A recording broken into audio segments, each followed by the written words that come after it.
one's a devastating one to have to think about, but the reality is we also have offenders that are around every corner who are trying to prey on our children. And they are constantly at the door of technology. They're in our schools, they're our coaches, they're all around us. And that is playing a role in the mental health and health of our kids and things we've got to look for. They've got regular life difficulties, loss, losing someone they love, parents divorcing, normal things, friendships struggling, breakups with boyfriends and girlfriends. Some of just normal losses in their life. And the key is learning how to cope with pain, which remember, we don't like to do in our culture.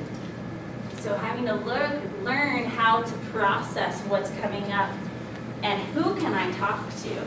So the ways that a lot of kids are coping is, through depression. We know about cutting. People get concerned, is cutting suicide? It actually is not. It's a very much a way to numb the pain. We get endorphins when we make ourselves hurt physically. Think about that in delivering my children, and pretty much like, knock me out, punch me here, and I won't feel it there, okay? There's a sense of, if I can feel this here, there's a release.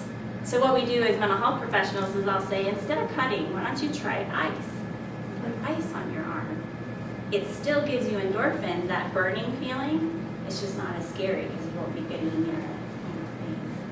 So in terms of the ways that our teens are trying to cope, they're feeling so much, they're overwhelmed, they want and long for dopamine levels to be high, so they're looking for experiences that'll give them a better high, which can expose them to really hard things.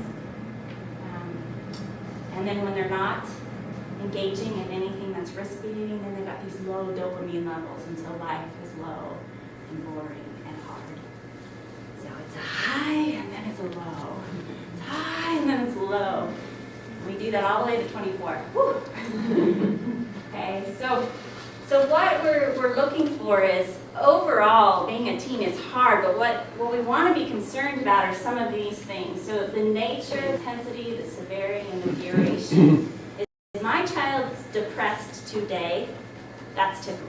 They have low dopamine levels, and their serotonin levels are down, and it was a hard day, and they're feeling it. Has this sustained over time? How long? They can't get up, they can't get up. They haven't been able to feel better in a while. It's been 2, 3, 4 weeks. Okay, it's okay to not feel okay, but have they been comforted? Has there been a way to shift that? If not, we probably want to look at that. Feelings of hopelessness, cutting, suicidal ideations, and attempts of suicide.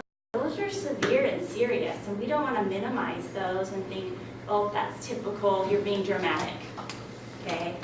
I hear that a lot from parents. They're going, is my kid just being dramatic? Or is this serious? You know what? Even if it's not real, like they're just saying they're being dramatic, they're crying out for attention for something, right? So it's important for us to pay attention. They're disconnected from friends or usual activities. This is the period of time in their life where friends are so important to them. So when they're not connected to friends, maybe they're more introverted. Do they have at least one friend? Okay, if they don't have a friend, that is something we want to look at. It's important. They're struggling with connection and keeping peer relationships. Taking interested in darker things. If they're listening to really dark music, they're involved on dark sites, meaning spiritually dark, satanic stuff, can go right over the edge to something that is really serious and exposing us to something really dark. So we want to see that as a sign. That's not a typical teen thing. Being curious is one thing, but hanging out in really dangerous places. Changes in eating, sleeping, energy level, or sudden changes in school performance and attendance. They don't want to go to school anymore. They did. Now, if they never wanted to go to school, that's not a change. So we've got to look at something else in the system's not going on. But something sudden happening where they're different. Pay attention to that. That's it's typical for a teen to not want to go to school once in a while. Maybe we're going to talk to them about that. I want to understand what's happening. Maybe there are some issues with friends. Maybe there's a really hard test. That performance anxiety, things like that. That would be typical. But when we're looking at something drastic, you were getting A's and now you're getting C's, or you're getting D's, or you're getting F's, something's going on. Something's going on. That's not necessarily just the typical teen. So either it's we've got something going on with your learning, and we need to look at that.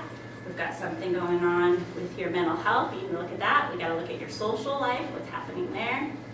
But we want to pay attention. We want to say, I'm here, I'm with you. It's okay to not be okay. We're going to get through this. We're going to get through it together. Dangerous, thrill-seeking behaviors. Now, we just said that all teens like to take risks. But I think we should all have a little bit of a level of, okay, let's talk to our teens about what is healthy risk-taking and when is it jumping over the edge where we're now seeking close to death and trying to really hurt ourselves or hurt other people. Problems with concentration, memory, focus. These can be signs. Sometimes we're looking at either ADD or we're looking at something like post-traumatic stress disorder.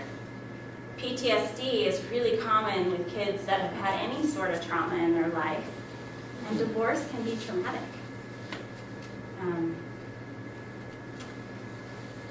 So minimizing the experiences that kids have had, or maybe there has been some major bullying that they haven't talked to you about. And be a sign, problems with being able to concentrate and having focus problems. Physical symptoms. I remember having this one teen, she'd come in and she was working with naturopathic doctors, traditional doctors. They couldn't find anything wrong with her. Constant migraines, constant stomach aches. The more I unpacked her story, the girl had been raped when she was 11 years old and she had told nobody. So her body was telling her, I'm hurting and I'm scared to go to school. I'm scared to be around boys. I'm scared, I'm scared, I'm scared. So it took us a while, and eventually we saw those headaches go away, we saw the stomach go away. But luckily an adult, a safe adult in her life said, yeah, this isn't working. The health thing's not working. Let's go try some mental health and see if we can help you there. Excessive lack of hygiene or personal care. Now, teenagers are hyper aware of their social awareness and how they look and how they feel. And so if we're seeing this, I don't care, that's a good sign something's going on. Maybe there's just they're not aware at all. Or maybe they don't care and that's a sign of depression. Some other things going on. Substance abuse. A lot of times adults think that, well, every teen, I use drugs. I want to say today that substance abuse is not a typical teenage behavior. It's not. And if you use drugs, you were probably hurting and were wanting a way out. And so if we are seeing signs of substance use in our kids, we need to be concerned and we need to talk about that. Now it's really confusing in our culture, especially with all the laws that are passing. It's confusing for them, it's confusing for us, but we want to be concerned about that. We don't want to just normalize it, nor do we want to help it. Okay? Suspicious of everyone, hearing things that others aren't seeing, and then we're looking at things like schizophrenia or some disorders that are a little bit more on the spectrum over here. But that is concerning to us, and we're going to look at, okay, maybe there's substance abuse, or maybe there's some early sets of mental illness happening. Okay. Any initial questions there? We're going to do question and answer later, but initially, it's a lot to put on you. We are going to come a little lighter. Okay.